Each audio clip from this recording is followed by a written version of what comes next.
बिस्मिल्लाहिर्रहमानिर्रहीम। अस्सलाम वालेकुम नाज़रीन, आप यूट्यूब चैनल देख रहे हैं। मैं इमरान खान हूँ। नाज़रीन, सबसे पहले तो आज का दिन बहुत इंपॉर्टेंट है। आज मंगल का दिन है और इमरान खान साहब की बहनों ने पिछले मंगल को ये कहा था कि सुहेल अफरीदी अपने तमाम MPs के साथ ये 92 की तादाद में है, बल्कि उन्होंने तादाद पूछी थी और फिर कंफर्म करके बताया था कि वो तमाम MPs मंगल वाले दिन सारे यहाँ पे पहुंचेंगे अडियाला झील के बाहर। और ये प्लान किया गया था कि जितने भी ओहदेदार हैं पार्टी के, उन तमाम को अडियाला जेल के बाहर आना चाहिए। ये बात सलमान अकरम राजा साहब ने भी की, पार्टी के बाकी लोगों ने भी की कि सबको पहुंचना चाहिए और जरूर आना चाहिए, और जो लोग नहीं आएंगे उनको जवाब देना पड़ेगा। अब इमरान खान साहब की बहनों की कॉल है, और कॉल उन्होंने कोई अवाम को नहीं दी, उन्होंने पाकिस्तान तहरीक इंसाफ के उन लोगों को दी है जो आज इक्तदार में इमरान खान साहब की वजह से बैठे हुए हैं। और इमरान खान की बहनों ने कॉल अपने लिए भी नहीं दी, उन्होंने कॉल उसी आदमी के लिए दी है जिसकी वजह से ये तमाम लोग इक्तदार में बैठे हुए, यानी इमरान खान की वजह से। वो कैद तन्हाई में है, उनकी बिनाई जाया हो रही है, उनके साथ बहुत जुल्म हो रहा है, जो आसिम मुनीर साहब के कहने पे हो रहा है।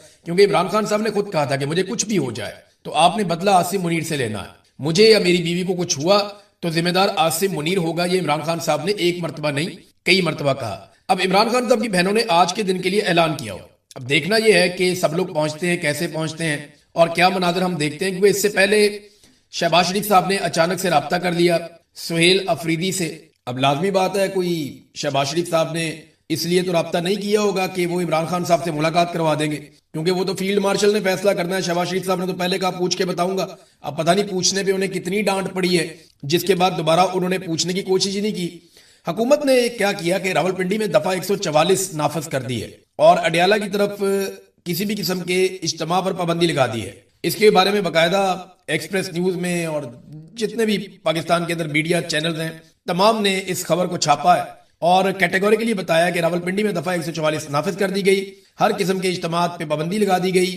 और ये वजह सिर्फ यही है कि इमरान खान साहब के लिए लोग ना निकले और अडियाला जेल के बाहर वो एक रश पैदा ना हो, क्योंकि ये चीजें जो हैं वो पाकिस्तान की मिलिट्री एस्टेब्लिशमेंट को परेशान करती हैं कि हमने सारा कुछ करके देख लिया, हर बंदा पकड़ के अंदर डाल दिया, कारकुनों को कत्ल भी कर दिया।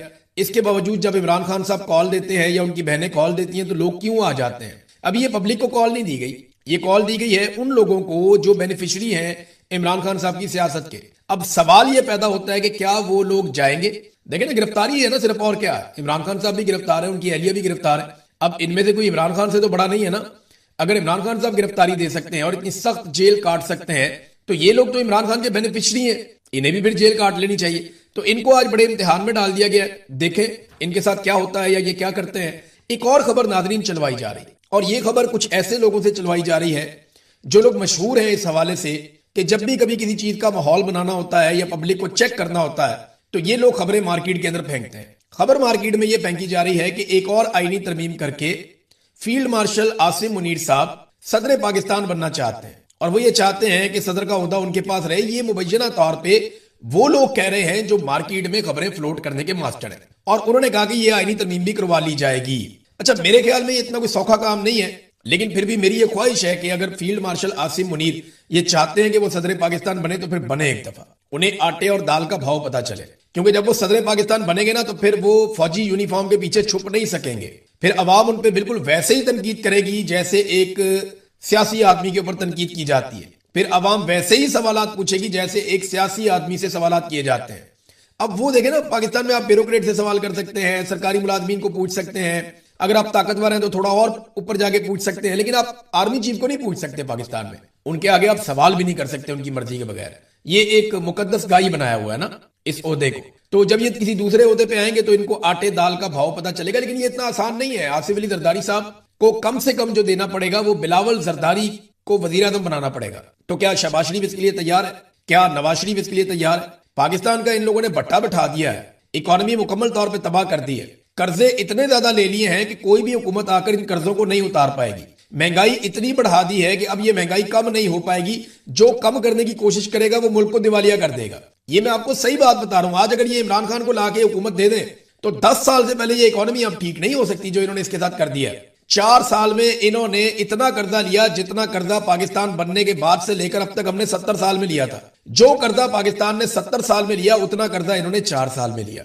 जो चीजें पाकिस्तान के साथ पिछले 50 साल में नहीं हुई इन्होंने कर दी। सरमायाकारी बुरी के रिकॉर्ड तोड़ दिए, जितनी मल्टीनेशनल कंपनियां सारी भाग गई, पाकिस्तान से ब्रेन ड्रेन हो गया, मिलियंस की तादाद में लोग पाकिस्तान से निकल गए, लोग अपना पैसा ले लेकर भाग गए, इंडस्ट्री सारी बंद हो गई, बड़े बड़े कारोबार फारिग हो गए, किसी किस्म का इनका टैक्स का हदफ पूरा नहीं हो रहा। इसीलिए वो जरा अपने मुंह से मानते हैं कि जनाब क्योंकि हम टैक्स इकट्ठा करने में नाकाम हो गए, लिहाजा हमने लेवियां लगा दी, लिहाजा हमने आम आदमी के ऊपर बोझ डाल दिया, लिहाजा हमने पेट्रोल महंगा करके वहां से टैक्स इकट्ठा कर दिया।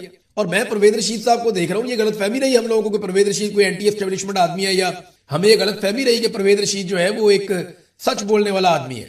परवेज रशीद ने झूठ बोलना शुरू कर दिया, कहना शुरू कर दिया उन्होंने जनाब के ये जो पेट्रोलियम मसनूआत की कीमतें बढ़ रही हैं, ये अमेरिका और ईरान की जंग की वजह से बढ़ रही हैं। ओ इतनी तो उधर नहीं बढ़ रही जितनी आपने बढ़ा दी है भाई। अगर अमेरिका और ईरान की जंग की वजह से ये कीमतें बढ़ रही हैं तो आपके तो अमेरिका से बड़े अच्छे ताल्लुकात हैं, आप क्यों बढ़ा रहे हैं? इंडिया के ताल्लुकात अमेरिका के साथ उतने अच्छे नहीं है, वो नहीं बढ़ा रहा। यानी इतनी श्रीलंका में नहीं बढ़ी, इतनी बांग्लादेश में नहीं बढ़ी, इतनी इंडिया में नहीं बढ़ी, इतनी अफगानिस्तान में नहीं बढ़ी, इतनी कीमतें तो नेपाल और भूटान में नहीं बढ़ी जितनी आपने बढ़ा दी है।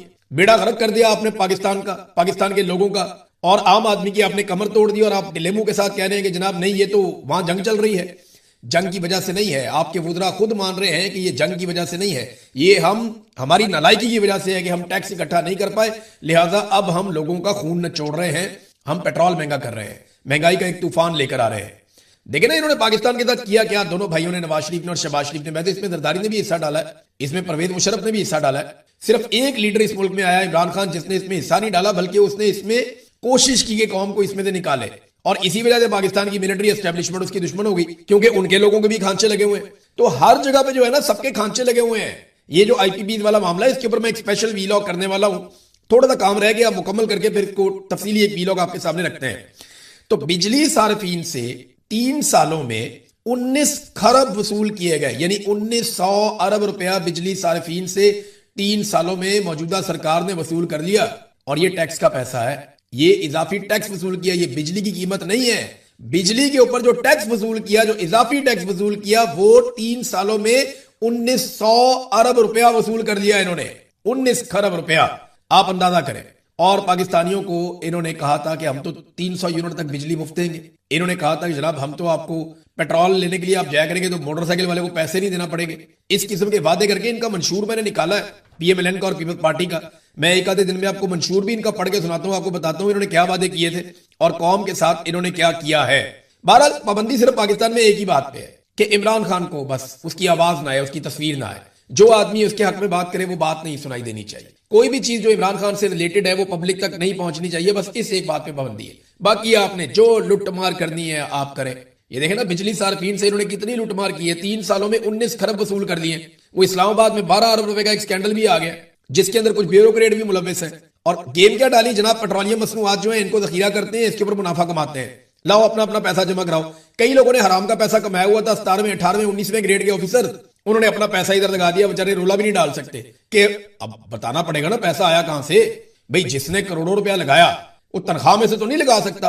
अब ये सरकारी अफसरान ने अपना करोड़ों रुपया जो साइड पे किया हुआ था वो इस सट्टे में लगा दिया कि जनाब एक बहरान आया हुआ है, हम भी पैसा कमा लेते हैं। जैसा कि मुबैना तौर पे कहा जा रहा है कि बहुत सारे सरमायादार मिडिल ईस्ट में पैसा कमा रहे हैं, उन्हें पहले ही पता चल जाता है कि अब डोनाल्ड ट्रंप ने क्या कहना है और अब किस किस्म का स्टेटमेंट आएगा, अब लड़ाई वाला माहौल बनेगा या अब अमन वाला माहौल बनेगा, कीमत $10 नीचे जाएगी या $5 ऊपर जाएगी, वो उनको पहले से आइडिया होता है, वो पैसा बना रहे हैं। इसी तरह का एक माफिया इस्लामाबाद में था। ये 12 अरब रुपए का स्कैंडल जो है ना, पेट्रोल जखीरा करेंगे, मुनाफा कमाएंगे, आपको भी हिस्सा देंगे लालच देके, तो ये एक मेगा स्कैंडल इस्लामाबाद में मंजरेआम पे आ गया। जो मर्जी करें आप, लुटमार की खुली इजाजत है पाकिस्तान में, बस आपने पाकिस्तान तहरीके इंसाफ से दूर रहना है, बाकी आप जो मर्जी करें।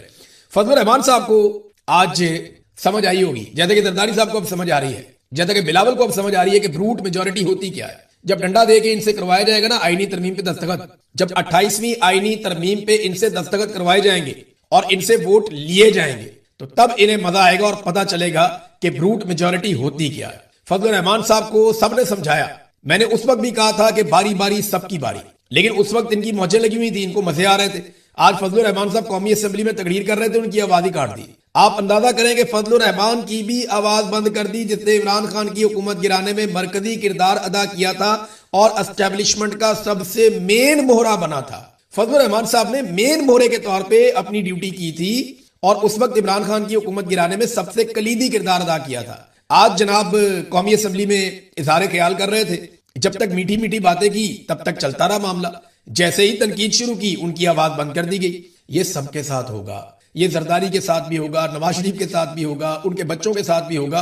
पाकिस्तान के हर सियासतदान को इसमें से गुजरना पड़ेगा, क्योंकि या तो आप फील्ड मार्शल की या जो भी उस वक्त का जर्नैल होगा, आप या तो उसकी बातें मानेंगे चुप करके, या फिर आप सख्तियां बर्दाश्त करेंगे। दूसरा रास्ता कोई नहीं ये छोड़ेंगे। देखिए ना, इमरान खान ने कितना मौका दिया सबको, बहुत मौका दिया इमरान खान ने। इमरान खान ने अपने हिस्से की मार भी खाई, जो खुद गलती की उसकी भी मार खाई, और जो बाकियों ने किया उसका भी कुफारा अदा किया।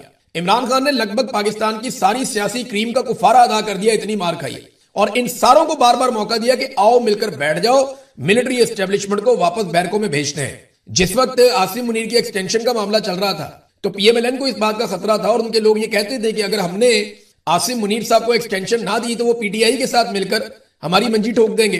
तो उस वक्त इमरान खान साहब ने जेल से एक बड़ा सख्त पैगाम दिया और आसिम मुनीर साहब के ऊपर कड़ी तनकीद करते हुए नवाज शरीफ और जरदारी को मौका दिया कि लो, मैं कोई डील नहीं करता, मैंने तुम्हें फिर प्लेट में रख के दे दिया, आओ जमहूरियत के लिए इकट्ठे हो जाए। लेकिन ये छोटे छोटे वक्ती मफाद के लिए इन्होंने बहुत बड़ा सियासतदानों का नुकसान कर दिया। आज सियासत पाकिस्तान में इतनी कमजोर हो गई है, उसके लिए इमरान खान साहब ने इनको मौका दिया था कि इस सारे मसले में से आप निकल जाएं, मैं कोई डील नहीं करूंगा और निकलो इसमें से, और मिलिट्री एस्टेब्लिशमेंट को वापस बैरक में भेजो, हम पाकिस्तान में नया इलेक्शन करवा लेंगे। देखें ना, आप इमरान खान परफॉर्म करेगा तो ठीक है, नहीं करेगा तो वापस किसी और की बारी आ जाएगी। जमहूरियत तो ऐसी ही होती है। लेकिन इन सारों ने ये चुना कि हमने जूते पॉलिश करने, अब जूते पड़ने का टाइम आ गया इनको। जरदारी साहब बदमजा हो रहे हैं, फजल रहमान साहब की भी आवाज कट रही है, तो बारी बारी सबकी बारी है। मैंने बहुत दफा कहा और अब ये होता हुआ आपको दिखाई भी दे रहा है। नाजरीन, ट्रंप के कुछ स्टेटमेंट्स आए हैं। अब क्योंकि हम बैनुल अक़वामी खबरों की तरफ जा रहे हैं तो मैं कुछ चीजें आपके सामने रखता हूं। डोनाल्ड ट्रंप के जो गुज़िश्ता 24 घंटे के बयानात हैं, क्योंकि ईरान ने जब तजावीज वापस भेजी तो डोनाल्ड ट्रंप को उसकी बड़ी तकलीफ हुई। डोनाल्ड ट्रंप ने अब बड़े सख्त बयानात दिए। ट्रंप ने कहा कि इनके पास ईरान को एटमी हथियारों के हुसूल से रोकने के लिए एक बेहतरीन हिकमत अमली अभी भी मौजूद है। ट्रंप के मुताबिक ईरान ने जमीन दोज यूरेनियम के हवाले से वादे किए थे, लेकिन फिर अपने जवाब में इन वादों को शामिल नहीं किया। ट्रंप ने जंग खत्म करने के हवाले से ईरान की तजवीज को एक अहमकाना तजवीज करार दिया। ट्रंप ने कहा, मैं शी जिनपिंग की बहुत इज्जत करता हूं, प्रेसिडेंट शी की, जो प्रेसिडेंट हैं चाइना के, उनकी बड़ी इज्जत करता हूं, उम्मीद है वो भी मेरी इज्जत करते होंगे। ट्रंप ने कहा कि मैं कुर्दों से बहुत मायूस हुआ हूं, क्योंकि कुर्दों को इन्होंने पैसा, असला, सारा कुछ दिया था कि ईरान के अंदर जाके आप लड़ाई करें और ईरानियों को तंग करें, उनकी फोर्सेस को एंगेज करें। कुर्दों ने ऐसा नहीं किया, वो असला भी खा गए। ट्रंप ने एक और स्टेटमेंट दिया कि ईरान ने अपने खत में एटमी हथियारों के हुसूल की कोशिश ना करने का जिक्र तक नहीं किया। ट्रंप ने अमरीकी तजवीज पर ईरानी जवाब को कचरे का ढेर करार दिया और कहा कि उन्होंने उसे पढ़कर मुकम्मल भी नहीं किया क्योंकि यह वक्त का ज़िया था। डोनाल्ड ट्रंप ने कहा कि हमने ईरान की जानिब से एक ऐसी दस्तावेज के लिए 4 दिन तक इंतजार किया जिसे तैयार करने में 10 मिनट से भी कम वक्त लगता है, तो 4 दिन हम इंतजार करते रहे। साथ में ट्रंप ने कहा कि ईरान के साथ सफारतकारी बिल्कुल मुमकिन है। मेरा उनके साथ 4 या 5 मरतबा मुआहदा तय पा गया था, लेकिन फिर उन्होंने अपना जहन बदल लिया। अब डोनाल्ड ट्रंप ने ना एक और बात भी कही। डोनाल्ड ट्रंप ने कहा कि ईरानी तजावीज अहमकाना है, जंगबंदी मुआहदा बिस्तरे मर्ग पर आखिरी सांसें ले रहा है, यानी किसी वक्त भी हम जंगबंदी खत्म कर सकते हैं और दोबारा लड़ाई कर सकते हैं। ये बात इसराइली अखबारात में भी गई। उन्होंने कहा कि गुज़िश्ता हफ्ते डोनाल्ड ट्रंप दोबारा से बमबारी करने वाला था, लेकिन फिर अमन को एक मौका और देने की कोशिश की गई है। अब डोनाल्ड ट्रंप के पास क्या क्या ऑप्शन है? नंबर 1, वो प्रोजेक्ट फ्रीडम जो है उसको दोबारा से लॉन्च कर सकते हैं, प्रोजेक्ट फ्रीडम प्लस के नाम से या किसी और नाम से, कि जनाब हम फिर कोशिश कर रहे हैं यहां से आपने हुर्मुज़ को खोलने की, और इसी बहाने एक जंग शुरू कर सकते हैं। दूसरा, वो ईरान के जो बाकी मानदा अहदाफ हैं जिनका उन्हें लगता है कि यहां पे अटैक किया जाना चाहिए, वहां पे बड़े शदीद हमले भी कर सकते हैं। फिर ईरानी जो सियासी क़यादत है उसको निशाना बनाया जा सकता है ताकि मुस्तकबिल में कोई ऐसी सियासी क़यादत आ जाए जिसके साथ आसानी हो अमेरिका को और पाकिस्तान को या बाकी ममालिक को डील करने में, क्योंकि ये वाली क़यादत तो एक लिमिट से ज्यादा पीछे हटने के लिए तैयार नहीं है। फिर डोनाल्ड ट्रंप ने कहा कि ईरान के साथ जंगबंदी इस वक्त लाइफ सपोर्ट पर है, यानी बहुत कमजोर मरहले में पहुंच गई है और किसी भी वक्त जो है वो जंगबंदी खत्म हो सकती है। ये बात डोनाल्ड ट्रंप ने कही है। अच्छा, इसके साथ ना एक और डेवलपमेंट है जो अमेरिकन मीडिया ने रिपोर्ट की, और ये खतरनाक चीज है। ऐसी चीजें नॉर्मली रिपोर्ट नहीं की जाती, लेकिन अमेरिका ने इसको रिपोर्ट किया है। ये जब्राल्टर का एक एरिया है, ये मैं आपको बताता हूँ, ये एक जजीरा है। जब्राल्टर जो है ये स्पेन और मराकश के बीच में एक एरिया है। यहां पे रिपोर्ट हुआ है कि अमेरिका ने अपनी एक आबदोज पहुंचाई है। नॉर्मली इस आबदोज की लोकेशन नहीं बताई जाती, लेकिन अमेरिका ने बताया, उनके मीडिया ने इसको रिपोर्ट किया कि अमेरिका ने जौहरी सलाहियत की हामिल आबदोज जब्राल्टर पहुंचा दी है और खित्ते में शदीद कशीदगी पैदा हो सकती है इसके आने के बाद। ये जो जब्राल्टर में आने वाली आबदोज है ये बैलिस्टिक मिसाइलों से लैस है और इसके पास एटम बम भी है, और ये एटमी हमला करने की सलाहियत रखती है और अब ये मूव करती हुई जबराल्टर तक पहुंच गई है, तो यहां से इसको बहुत कम टाइम लगेगा अगर ये अटैक करना चाहती है। और अगर इन मिसाइल्स की रेंज ज्यादा है तो ये यहां से भी अटैक कर सकती है, यहां से भी ये हमला कर सकती है। लेकिन अल्लाह ना करे इस किस्म की लड़ाई हो दुनिया में, मगर हालात जो है वो लड़ाई के बगैर ठीक होते हुए दिखाई मुश्किल से दे रहे हैं। एक रिपोर्ट नाजरीन और आई है और ये अमेरिका के असलहे के हवाले से रिपोर्ट है और ये फॉक्स न्यूज ने अब रिपोर्ट दी है। उन्होंने एक मरतबा फिर तस्दीक की है कि अमेरिका का जो असला खाना है उसका एक बहुत बड़ा हिस्सा ईरान के साथ जो लड़ाई अमेरिका ने लड़ी है ये लगभग 1 सवा महीने के अंदर ही जाया हो गया। मेरा सवाल यह है कि रशिया गुज़िश्ता कई सालों से यानी 2022 से लड़ रहा है, आज 4 साल से ज्यादा हो गए हैं, लगभग सवा 4 साल हो गए हैं। रशिया यूक्रेन से लड़ रहा है, यूक्रेन को सारी दुनिया वेपन दे रही है और रशिया के हथियारों के जखीरे खत्म नहीं हो रहे और वो लगातार लड़ाई लड़ता चला जा रहा है यूक्रेन के साथ। तो अमेरिका के पास क्या इतने थोड़े हथियार थे या अमेरिका ने इतनी पावरफुल स्ट्राइक की है कि उन्होंने अपने बेहतरीन हथियारों के एक बड़े जखीरे को, कोई चीज उनकी 50% कम हो गई, कोई 30% कम हो गई, कोई 45% कम हो गई, उनके मिसाइल, उनके इंटरसेप्टर्स, उनके टॉमाहॉक मिसाइल, ये सारे और क्रूज मिसाइल खास तौर पे, ये जिस तरह अमेरिका ने फूंक दिया ईरान के अंदर, अगर इनको 2 महीने और लड़ाई लड़नी पड़े ईरान के साथ तो फिर तो अमेरिका किसी और से जंग लड़ने के काबिल नहीं बचेगा फिर, इस हिसाब से जैसे वहां से रिपोर्ट हो रहा है। तो ये अमेरिका के लिए एक बड़ी सोचने वाली बात है। भारत नाज़रीन, खबरों में अब तक लिए इतने, अपना ख्याल रखिएगा, अपने इस चैनल का भी। अल्लाह हाफिज।